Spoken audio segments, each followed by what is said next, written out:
Salud. Two troubled, lonely souls are drawn to each other. He was so polite and thoughtful. It gave me a sense of I could trust him. She was looking for the life that she always dreamed of. Hi, my name is Cristobal. Here's someone, immigrant, success story, someone that would be a pillar of the community. But when another man enters the picture, it unleashes unspeakable violence.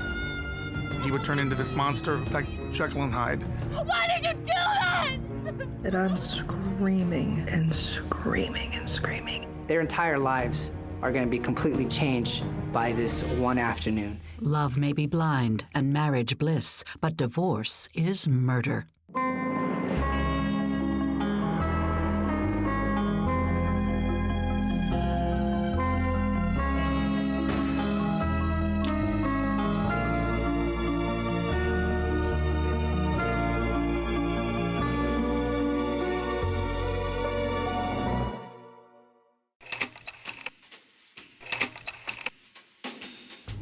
Jennifer Winter is a troubled teenager who's growing up on the wrong side of the tracks. She's working in a shoe store to pay her way through high school. I didn't really have family. I did live with my mother, but she ran away with a man she met that was traveling from Australia and left me and my sisters. It was very bad. I don't feel sorry for myself at all. What doesn't kill you makes you stronger. Jennifer had a very tough childhood. She was on her own. This was someone that had to grow up very, very quickly, and I think lacked that stability in her life. Jennifer is only 15 when Cristobal Palacio strolls in one afternoon. An immigrant from Nicaragua, he's 6 years older and working in finance. Cristobal came from a middle-class Nicaraguan family, and they were good people. A decent family, a working family here in Miami. He was in his early 20s and was already working at Citibank. My name is Cristobal.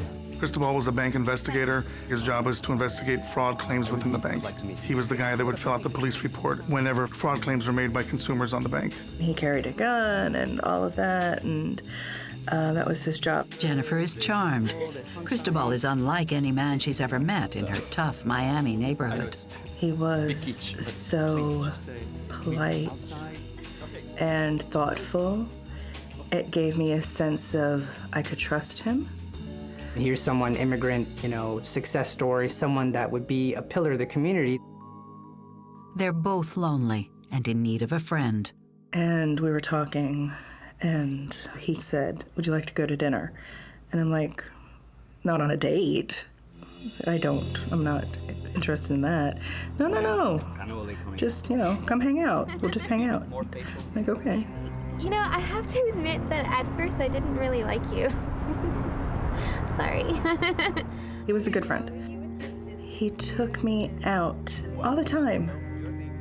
He liked to hang out. He liked to go places and do things. He made it very clear that he had feelings for me, and I was not attracted to him at all. I emotionally didn't want to be with anyone. Well, thank you. This is really nice. He said it was okay. He understood, and he just wanted to be friends, and that was fine. Anyway, thank you for accepting. I really appreciate it. Never put a hand on me. Never tried to kiss me. Never was, in the Latin culture, as they would say, disrespectful. He understood that I had been through something very traumatic and seemed okay with it. In fact, Jennifer is recovering from an incident that left her deeply scarred. I was 14 or 15. I had been raped.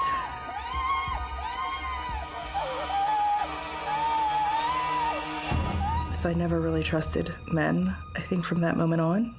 Psychotherapist Stacy Kaiser and forensic psychologist Brian Russell believe the rape would have had a profound effect on Jennifer. A rape at any age is violating and traumatic. But for a teenager whose identity is developing and they probably haven't had any sexual experiences, it could be truly impactful. It can cause problems that persist into adulthood because it can make it difficult for someone to know who to trust and who to form good, healthy relationships with in adulthood. I think it's really wonderful that Jennifer has met Cristobal because she's found a man that she can trust, someone that she feels like she can lean on, and she needs that. It could be good, but you want to beware of anybody who seems overly needy or overly interested in rescuing, because both of those personality types are often disordered. After 5 years, Jennifer and Cristobal have grown closer, and now, especially now, she needs a loyal friend. I started getting sick. At that point, it was severe, severe headaches. I mean, debilitating headaches. I couldn't even lift my head sometimes. Started developing very strange skin lesions, and my doctor had no idea what it was. I'm a little scared. They tested me for meningitis and dengue and a lot of other things, thinking maybe I had picked up something from a mosquito bite or something. My doctor told me, I have no idea what's wrong with you. She needed somebody to take care of her and to, help her out. Cristobal comes to the rescue. He told me, let me take care of you. I've got Thank you. amazing health insurance. I'll put you on the insurance. I'll take care of you. And, we'll figure out what's wrong with you. The gratitude that I felt of thinking that this person cared so much about me. I thought he was just the sweetest person on earth. I really did. I made a key to a copy of the key to my house.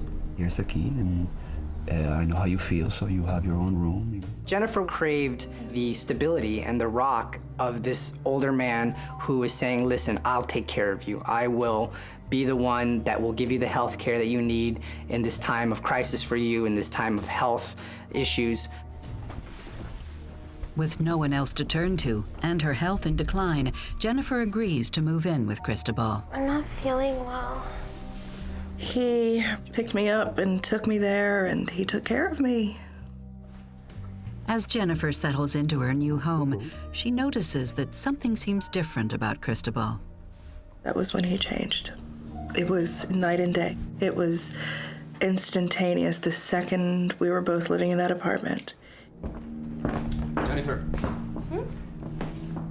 Have a good day. What are you doing? In his mind, he owned me. He would literally lock me in and take the phone so I couldn't call anyone. I was a possession. I was at his beck and call. Joking, right? She started realizing that he was very controlling, very possessive.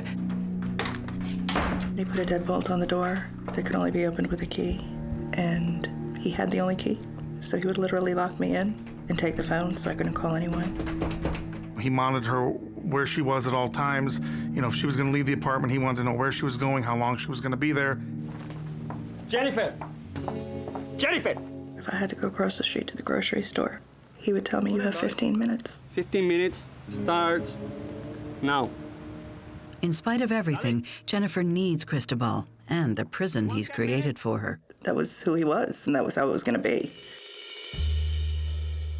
I think there's two possible scenarios going on here.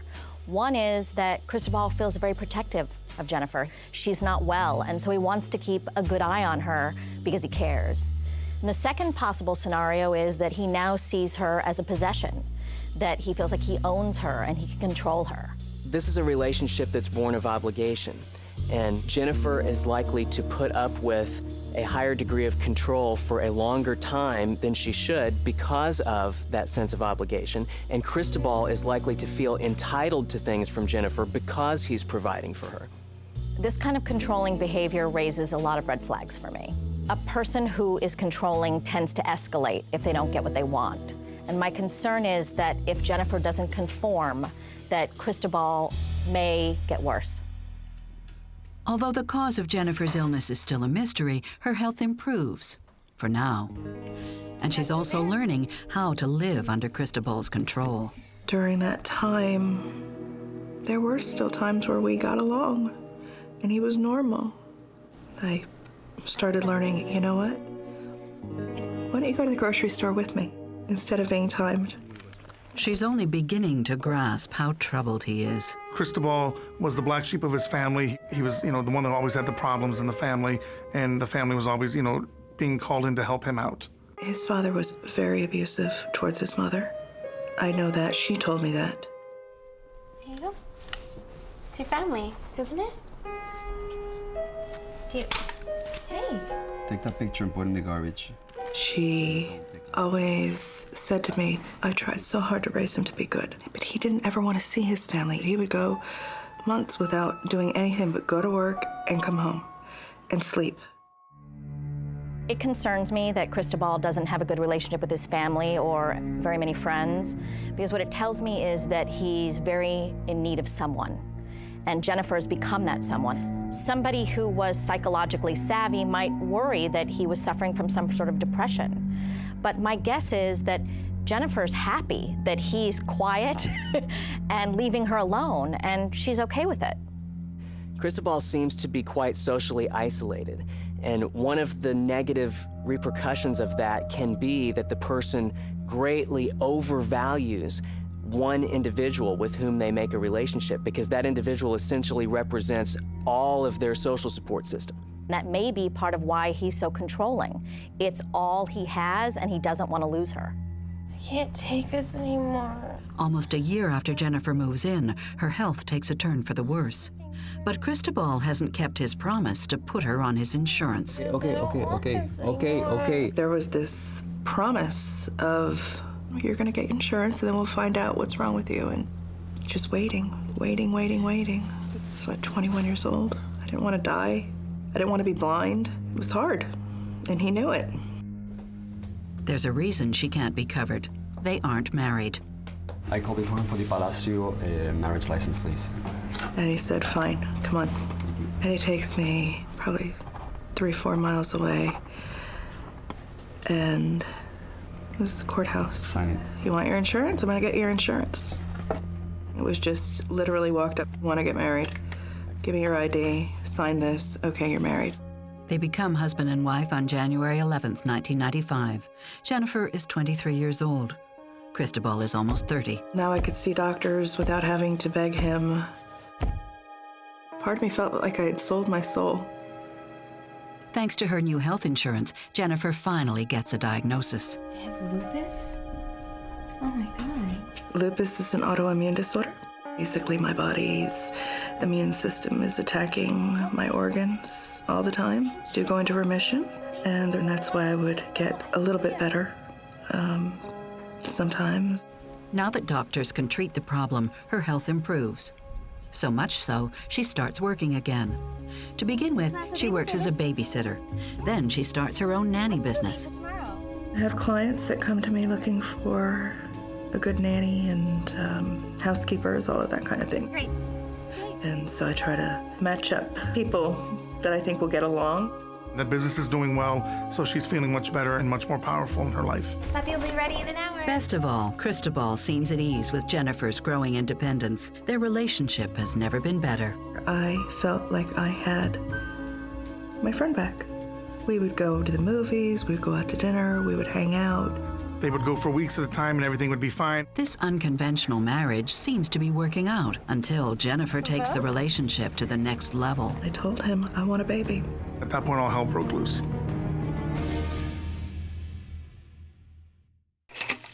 Jennifer Winter and Cristobal Palacio get married so that she can be covered by his health insurance.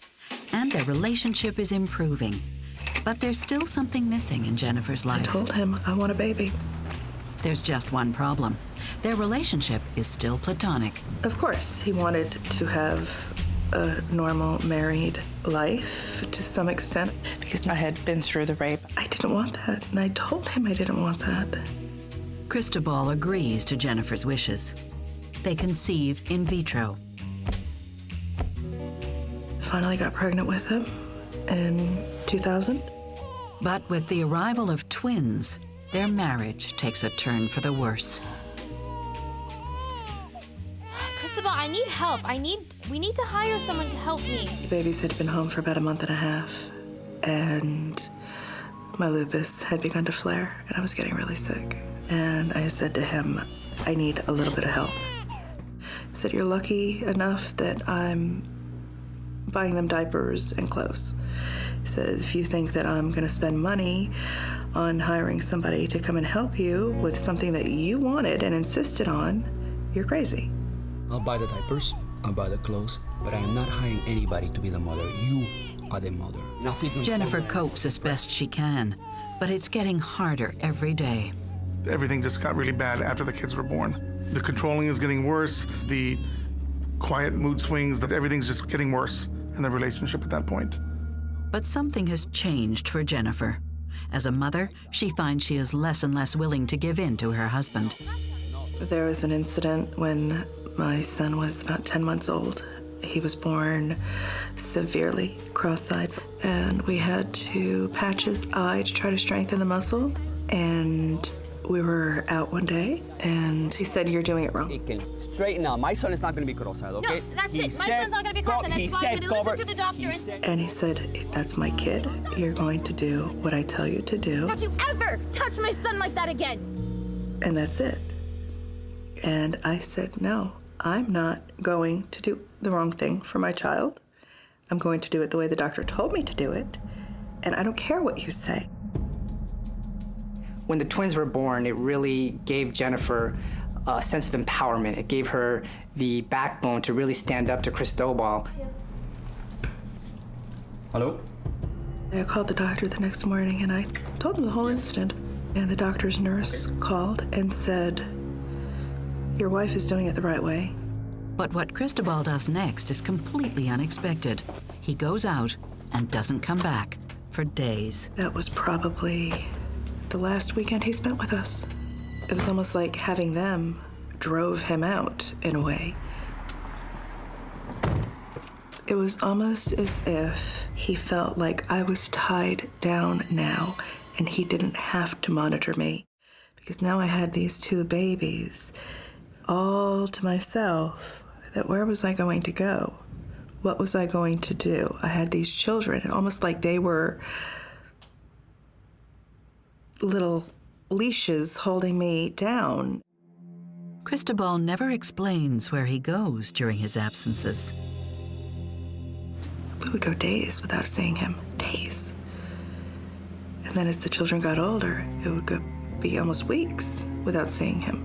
Cristobal's rarely home at that point. It's just her and the kids. When he is home, there's nothing but, fighting and discord. I know he had a girlfriend, at least one.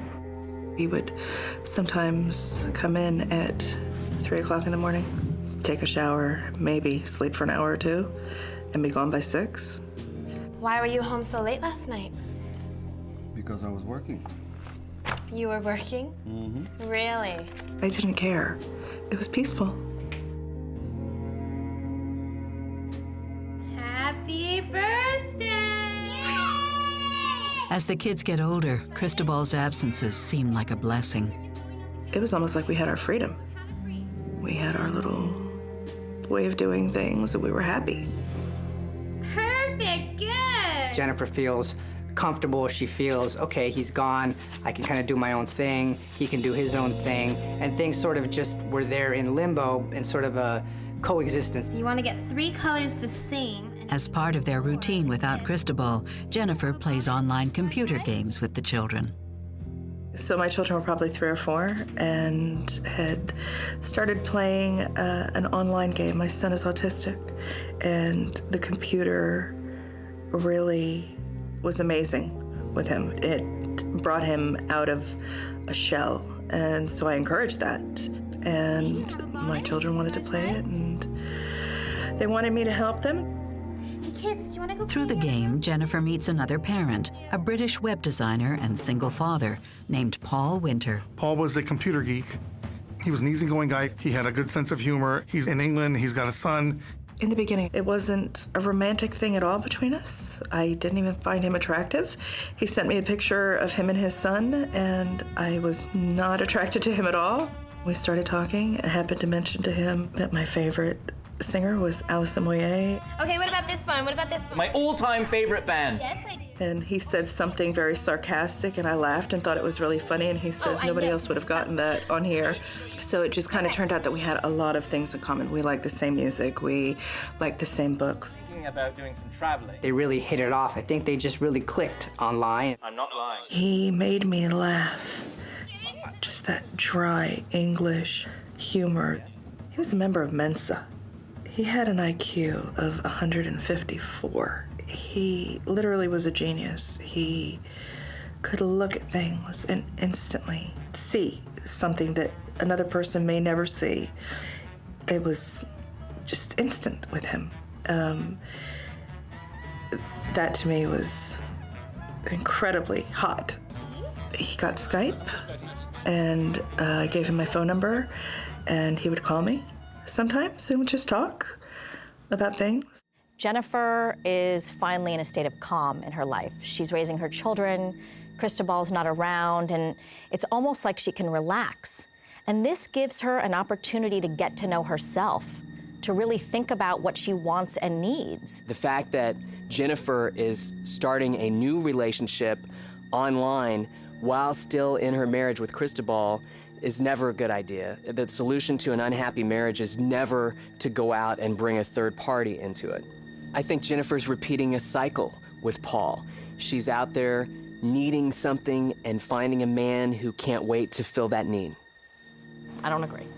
I think Paul is filling a hole for Jennifer. I think he's solving her problems.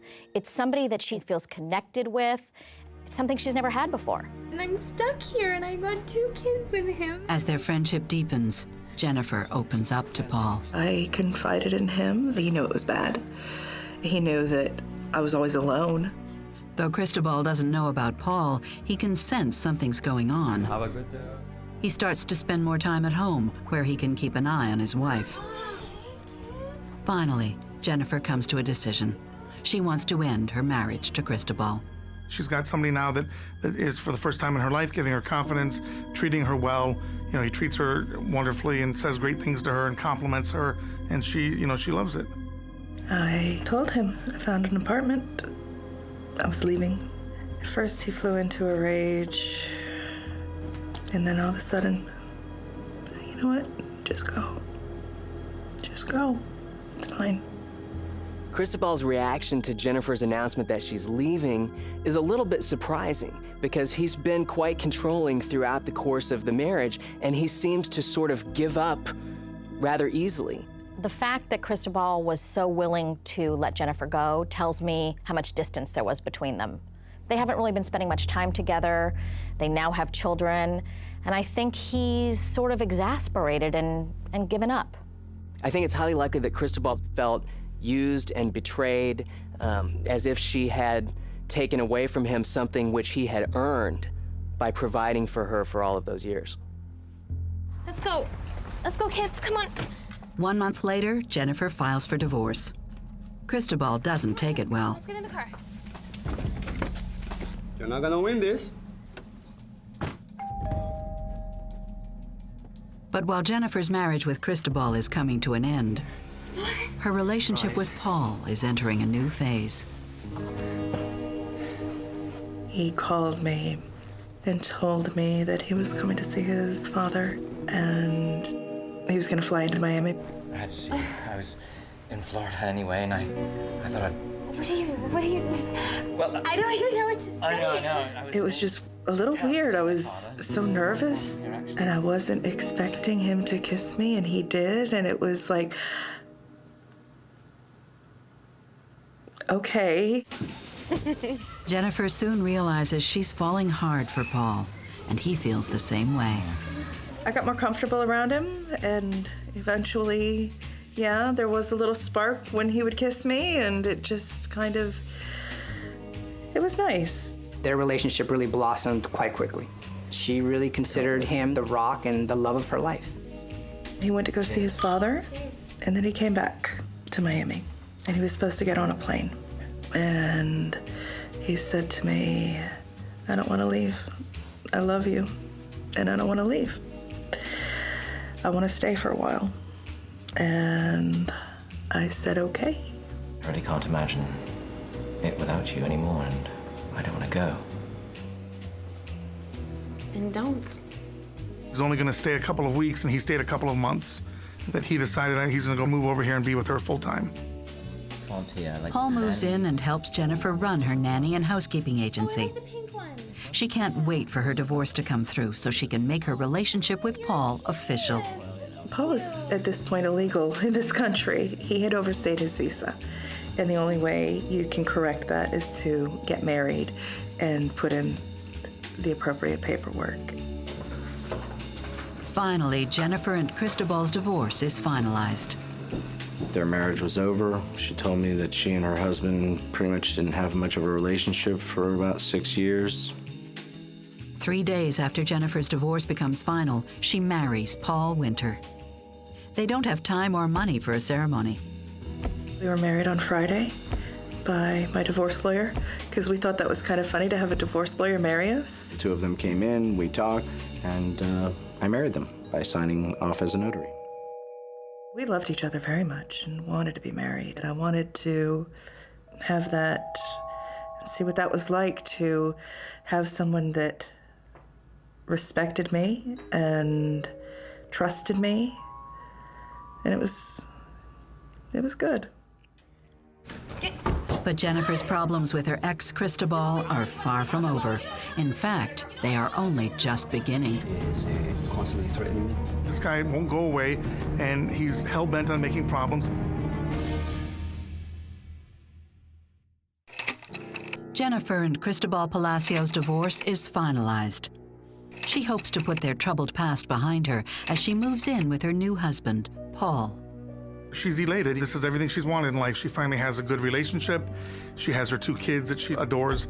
She has a career that's going well. Her life was finally coming together. But there's one dark spot in Jennifer's life, the tense relationship with her paranoid ex-husband. Cristobal at this point is not happy because she's found somebody new, and she's also gotten away from him. Cristobal was convinced that Jennifer and Paul had it out for him. He's just trying to move on with his life, and they just won't let him go. Don't tell me what to do. Soon, they're arguing regularly over custody of the children. Despite years of neglect, Cristobal now jealously fights for time with the kids. Jennifer, I want my kids on the side. We're gonna settle this in court. We'll settle it in court. The custody situation was always very, very tumultuous between them. It really devolved into bitter infighting about, you're late, where are we gonna pick up the person, where are we gonna pick up the kids today? Jennifer and Cristobal were taking turns, taking the other one to court. So if one didn't like something the other one did, they'd go to court and have a judge settle it. They were spending a lot of money on lawyers at that point. Cristobal has never cared about his kids before. And I think that the reason he cares now is because he wants to hurt Jennifer. He knows that she is so connected to those children that if he can get them, it will cause her pain. It's pretty typical for a couple's relationship to get worse when there's a custody battle involved. So the fact that Cristobal and Jennifer are getting angrier and angrier with each other doesn't surprise me at all. As the couple's arguments escalate, Jennifer's new husband, Paul, is pulled into the fray. Paul just didn't like the way Cristobal would treat them when he came over there to get the kids. He would upset Jennifer, he'd pick a fight with her, and then he would ridicule her and scream at her and yell at her and all that kind of thing, and Paul didn't like that. He's trying to be her rescuer, he's trying to be her hero. It makes me nervous that Paul is in the middle of this relationship between Jennifer and Cristobal. Cristobal's run-ins with Paul become more heated, to the point where he makes a complaint to the police. Cristobal's saying that there were some situations between he and Paul that things got out of hand. Paul pulled out a gun and pointed it towards Cristobal and kind of threatened him.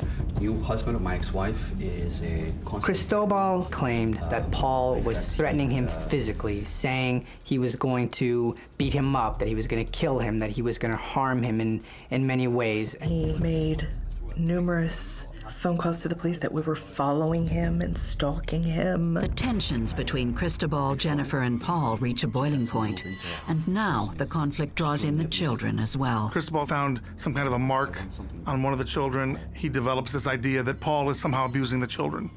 She's had someone move into her Cristobal even files a complaint with Florida's Department of Children and Families. Based on these allegations of abuse, the department did open up an investigation. No, he hit you here, see? Did he hit you there? Yeah. See the bruise? You see that? Paul was accused of child abuse 13 times in less than 2 years. Paul at this point is, he's upset. I mean, this guy won't go away, and he's, hell-bent on making problems for Paul and Jennifer. New husband, Paul abusing the children. Filed by the father 5 days after the alleged assault.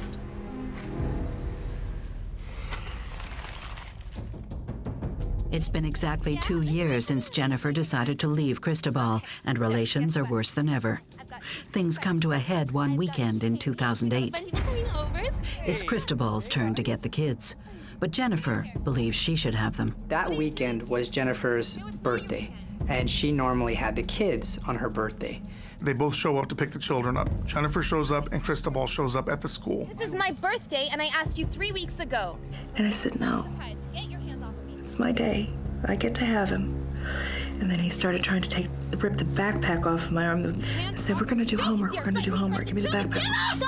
The kids are starting to get upset because these two are fighting again. And at some point, Jennifer ends up with, the backpack and the kids. Cristobal leaves empty-handed that day. Yay! That evening, Jennifer celebrates. She's 37 years old. But she and Paul are anxious about the conflict with Cristobal. Paul, at this point, says to her, listen, we don't need any more trouble with this guy. Why don't we just let him have the kids today and we'll celebrate your birthday next weekend? So Jennifer called him up. What do you want me to do? And he says, bring them back tonight. And he hung up. That was it.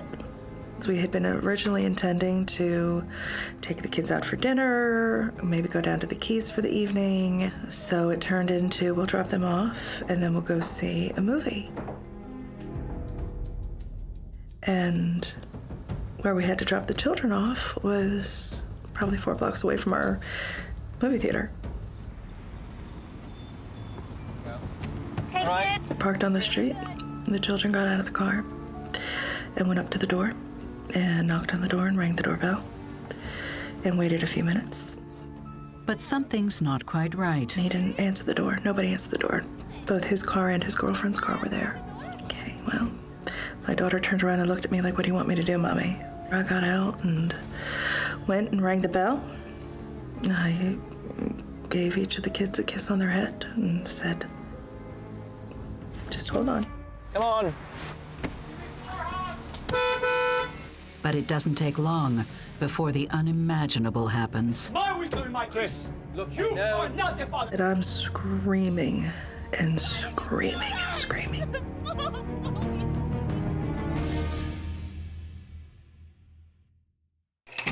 It's Jennifer Winter's birthday. She and her ex, Cristobal Palacio, are arguing bitterly over the children. At the urging of her new husband, Paul, they try to drop off the kids at Cristobal's. But no one's answering the door. They're on the verge of giving up and going home. Cristobal can't hear them. He's in the backyard. He hears just unrelenting honking in a very, very rude and aggressive type way, just honking and honking and honking. Jennifer can't understand why Cristobal isn't coming to the door. She decides to give up. Grabbed my son's hand and got back in the car. And we were getting ready to leave. The next thing you know, they see Cristobal appear in the doorway. I could hear him screaming, cursing, just cursing and screaming from his door. And Paul said, he's the one who told us to come here and drop them off. What is wrong with him? You kidding me? I'll be right back. Everything all right? I'll be right back. He was annoyed. Like, we brought the kids over and we've been sitting here for 10 minutes knocking on the door. He walks around the front of the van and he yells up to Cristobal, what are you doing? Why are you doing this? We know that you are not the father. We call you are not. He sees Paul coming at him aggressively. Oh, really? Yes. He saw him reaching for something like in his waistband.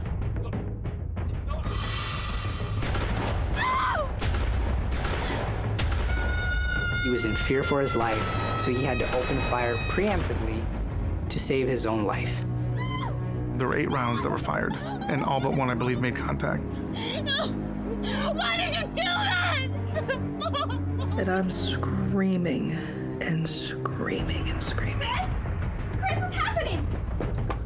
Cristobal's girlfriend saw that there was some sort of altercation. She just heard the gunshots. Do something! What's the matter with you? By the time she dials 911, Paul is already dead. It was me. You saw him? Yes. He was coming after me in my house. My wife's husband. The detectives took him back to the Homicide Bureau and they interviewed him. Detectives find Cristobal surprisingly cooperative. He was charging, he was screaming, he was swearing. I was saying, Paul, calm down, calm down. He gives a voluntary statement to the homicide detectives that are investigating the murder. There's no disputing what happened. He shot him. He completely takes responsibility for shooting Paul. I'm not surprised at all that the growing tensions between Paul and Cristobal ended in violence. Some people become violent and aggressive because they're angry and confrontational, like Cristobal. Other people could become violent and aggressive out of protection, out of defensiveness. And so either of these two people would be capable of harming someone, even though they're coming from two totally different places. Cristobal probably felt that Paul had what was his and had taken it from him to some degree. And Paul probably felt like he needed to step up and be knight in shining armor for Jennifer. That can be a volatile combination of people. I was saying, Paul, calm down. As detectives interrogate him, Cristobal insists he had good reason to shoot Paul. Self-defense. This guy lives with my children. I was afraid he was... Cristobal said that he, at that point, felt in fear because Paul was advancing on him in a threatening manner. He said Paul had a gun or a knife or something and was running at him. He felt like he had no choice but to pull out his gun and to fire it.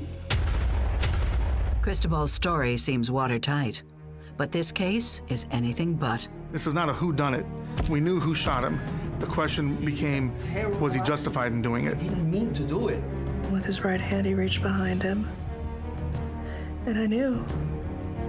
I knew.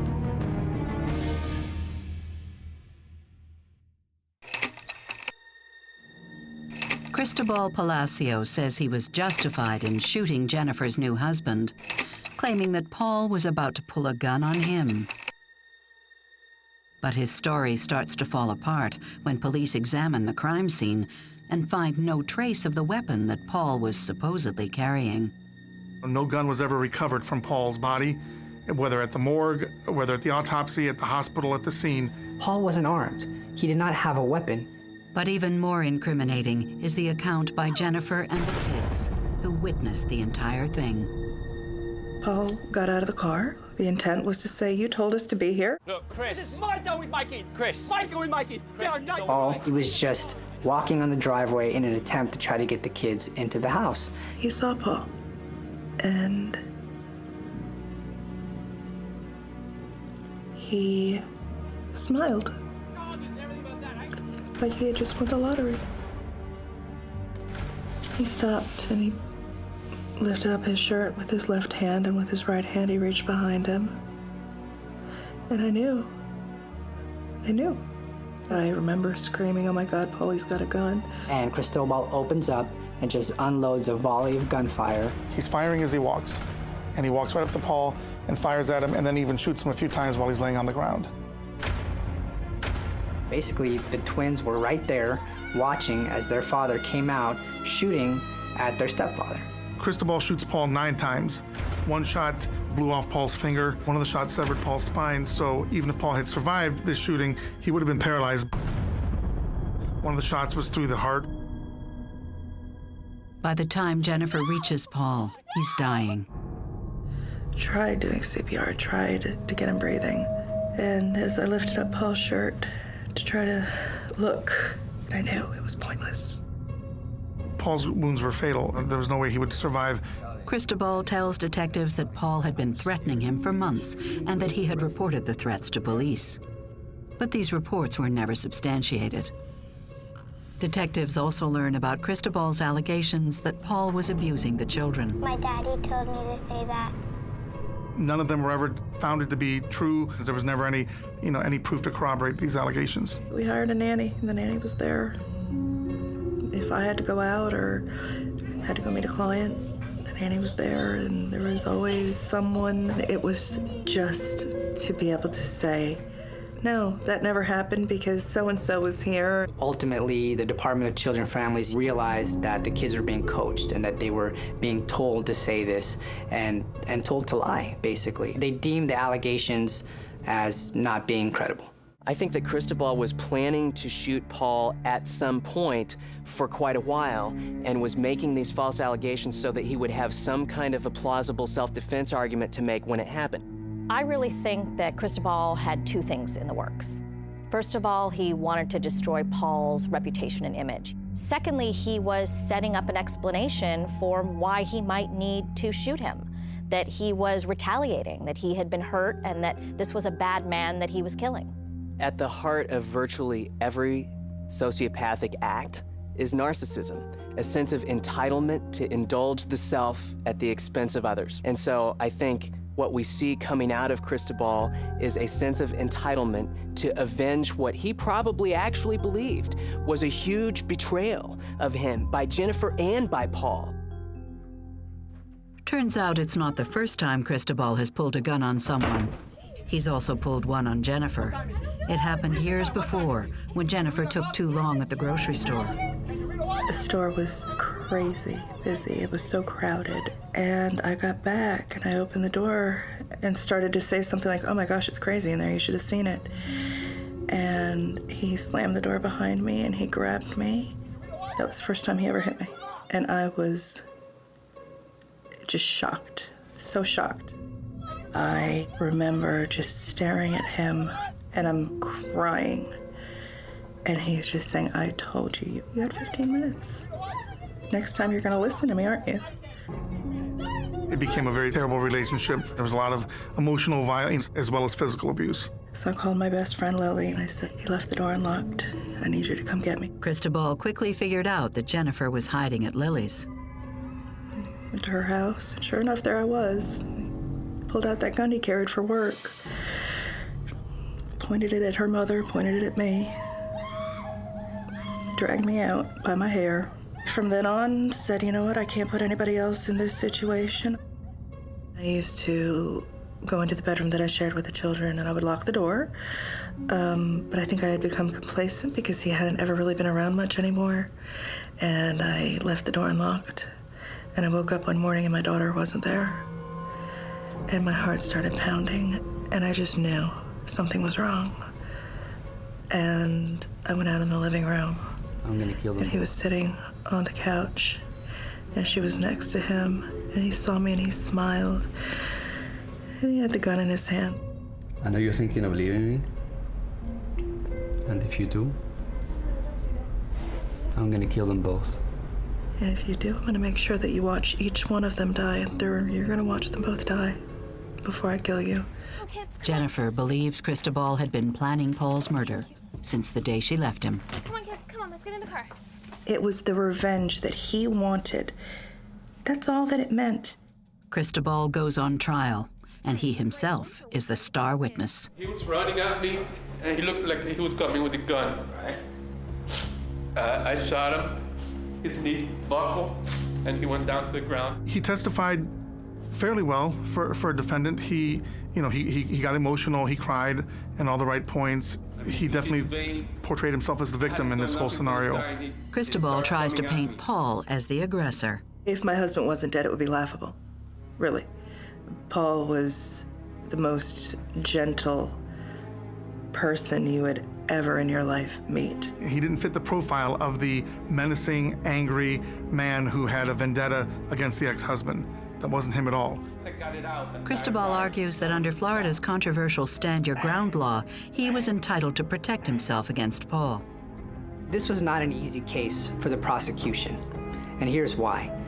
Cristobal was at home. He cooperated completely. Who's to say that he didn't fear for his life? Who's to say that he did not feel threatened at his own property? In the end, the jury comes back with a conviction, but on a lesser charge of second-degree murder. The verdict itself was a slap in the face. He committed murder, cold-blooded murder, in front of children. And that's all he got? He was sentenced in the end to 45 years in prison, and he was given a 30-year minimum mandatory sentence. So he'll do at least 30 years plus a good chunk of the final 15 years. Paul Winter leaves behind a young son in England and a grieving family in Miami. Paul came here because he thought he found the right woman, and got together with her and was basically just living his life over here. So he got killed over what that day? I'll always remember, but I don't cry. My husband lost his life, but my children and I gained our safety and our freedom. And we're so thankful to Paul for that. He gave us the ultimate gift. There are days that I'll hear a song and I'll go, oh, and he's not there. It doesn't go away. It doesn't stop. I miss Paul a lot.